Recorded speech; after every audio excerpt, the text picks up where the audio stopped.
Ganda dito mga idol. Nandito kami sa Barangay Caminto, San Telmohan Falls. Oh, nakabalik na ulit kami dito.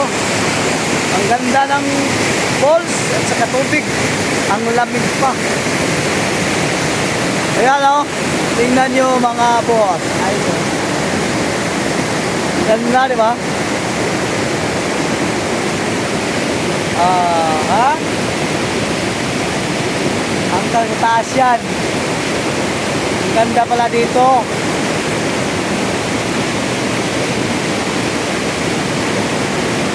Oh, ito yung paligid. San Telmohan Falls pala ito. Sa Barangay Caminto. Inupakan, Leyte. Hanggang doon sa baba. Oh, diba? Ang ganda.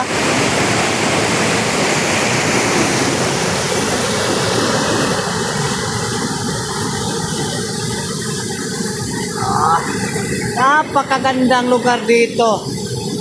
Okay lang dito, paminsan-minsan kayo mag-outing dito. Maliligo. Napakaganda, napakalinaw ng tubig at napakalamig. Oh, kita nyo naman ang agos ng tubig. Nice kayo, di ba? Oh. Yan, kita nyo naman ang ano. Ito ang tinatawag na ditong San Telmohan Falls.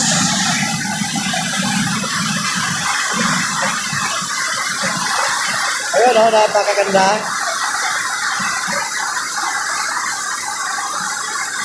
O, diba? Wow!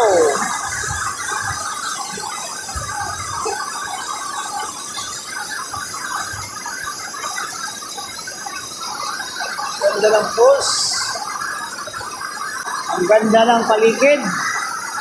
Maraming puno ng kahoy. Yan o. Daming kahoy. Nung hindi pa binagyo ng Tino, hindi ganito yung falls. Napakataas dito. Tingnan mo ngayon, napakababa na ang falls dahil nabasag sila sa baha. Yan o. Naiba. Hindi, ganito to dati. Ang daming mga puno dito sa paligid. Oh. Tapos dyan, linaw yan dyan dati. Hanggang dito, napakalaking linaw dito hanggang sa baba. Kaya ngayon, naiba sila. Simula ng binagyong Tino. Ayan o. Pero okay pa rin, maganda pa rin. Daming kahoy na ano ba, na anod. Napakaganda. Yun. Saka mayroon ding bagon. Sarap dito liguan. Pag tuwing summer, napakalamig ng tubig. Kita naman ang bukal, oh. Diba, napakaganda.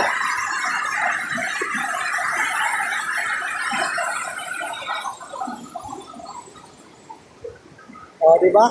Napakaganda. Kaya, kung gusto nyong maligo, dito lang yan sa Barangay Caminto, San Telmohan Falls, Inupakan, Leyte. Baba na tayo.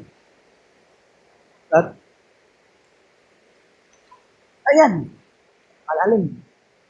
Pupunta na tayo sa ibaba. Ganda dito mga idol.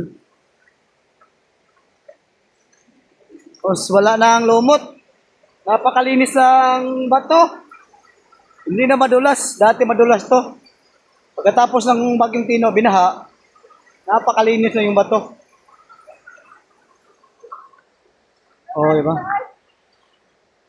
Ang ganda eh.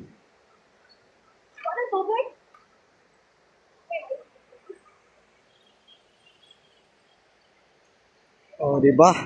Diyan dati malalim yan dyan, lampas tao. Ngayon wala na, marami nang buhangin. Simula nung binagyong Tino. At saka doon ay ano na, baba na rin siya, hindi rin dati dyan yung ganyan.